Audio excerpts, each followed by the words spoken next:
Special মানুষের special দিনটাকে আরেকটু কালারফুল করার জন্য কত কিছুই না করতে মন চায়। তো সেই ভেবেই রোপণের বার্থডেটাকে একটু অন্যভাবে সেলিব্রেশন করলাম। তো প্রতিবারই হচ্ছে কেক নিয়ে আসা হয়, তো প্ল্যান থাকে না যে কেক কাটবো। তো ও সবসময় বলে যে না এগুলো করো না, বয়স তো বেড়ে যাচ্ছে, তো কেক কাটলে কেমন জানি দেখা যায়। তো আমি নর্মালি কেক আনি হচ্ছে ওর কেক পছন্দ, তো সচরাচর তো কেক আনা হয় না, তো বার্থডে হিসেব করেই আনলাম যে জাস্ট খাওয়া হবে আর ও যাতে খুশি থাকে।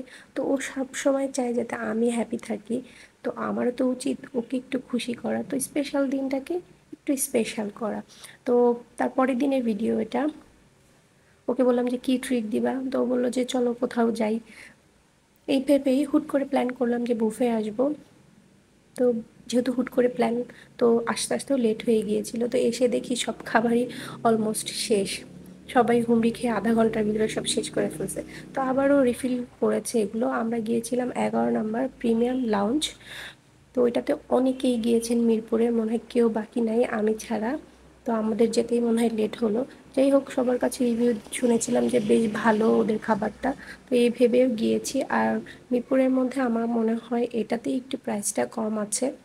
তো আমাকে একটু কমেন্ট করে জানাবেন তো যে এটাতেই সবচেয়ে কম নাকি এর থেকেও কমে আছে। তো আমি সব কিছু নিয়ে নিচ্ছি অল্প অল্প করে। আমার তো ফ্রাইড রাইস, চাইনিজ আইটেমগুলো যা আছে সবই ভালো লাগে। আমি পাস্তা, স্প্যাগেটি সবই নিচ্ছি, চিকেন ফ্রাই নিলাম, কাবাব নিলাম, সব কিছু নিয়ে নিচ্ছি একসাথে, যে বারবার যাতে ওঠা না লাগে। আর যেহেতু আমি চাইনিজ পছন্দ করি, আমার কোনো কিছুই খারাপ লাগছিল না, সবই ভালো লাগছিল। আর যেহেতু সবার কাছে রিভিউ শুনে আমি এসেছি যে খাবার ভালো আছে, তো সব আইটেম তো আসলে বুফের মজা হয় না, কিছু কিছু জিনিস থাকে যে একটু খারাপ হতেই পারে, তো ওগুলো আসলে সিলি সিলি ব্যাপার, ওগুলো ধরে কোনো লাভ নেই। তো জন্মদিন বা বার্থডে বলে কথা, সে ট্রিট দিচ্ছে, সব কিছু ভালো বলবো। যাই হোক, খাবার জিনিসকে খারাপ বলেও লাভ নেই। তো আমরা গিয়েছিলাম, আমার ছোট বোন, আব্বা, আম্মা, 5 জন গিয়েছিলাম। তো হাপুস করে খেয়ে নিচ্ছি। আমার তো অল্প খেলেই পেট ভরে আসে, মানে বুফে আসলে আমার কাছে মনে হয় আমাকে নেওয়া মানে হচ্ছে একদম লস, কারণ আমি বেশি কোনো কিছুই খেতে পারি না। অনেকেই দেখলাম বারবার করে নেয় বুফে গেলে। আমি আসলে আমার যতটুকু প্রয়োজন আমি ততটুকুই নিই।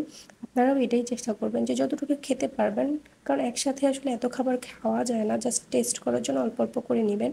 আমি সব কিছুই অল্প অল্প করে নিয়েছিলাম এবং খেয়েছি কিন্তু সব। স্পেশাল মানুষকে কীভাবে স্পেশাল ফিল করান অবশ্যই জানাবেন। আর হচ্ছে আমি কোনো কিছু গিফট দিতে পারিনি, কারণ হচ্ছে আমি তো ইনকাম করি না, তো ইচ্ছা করে অনেক কিছু দেওয়ার জন্য, কিন্তু ওইভাবে কোনো কিছুই করতে পারি না। যাই হোক, দিনটা খুব সুন্দর গেল। তো সবাই কিন্তু কমেন্ট করে জানাবেন যে আপনারা এই প্রিমিয়াম লাউঞ্জে কে কে গিয়েছেন আর খাবারের টেস্ট আপনাদের কাছে কেমন লেগেছে। আমার কাছে মোটামুটি লেগেছে, খুব আহামরি ভালো লাগেনি। এখানে দুপুরে থাকবে হচ্ছে 90+ আইটেম 650, রাতে থাকবে হচ্ছে 90+ আইটেম 700 টাকা। এটাই তো মনে হয়।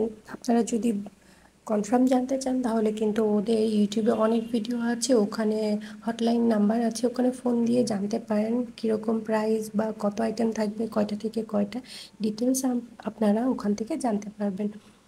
তো ভিডিওটা কেমন লাগলো অবশ্যই কমেন্ট করে জানাবেন, আর আমাদের জন্য দোয়া করবেন, আর সবাই আমার হাজব্যান্ডকে উইশ করে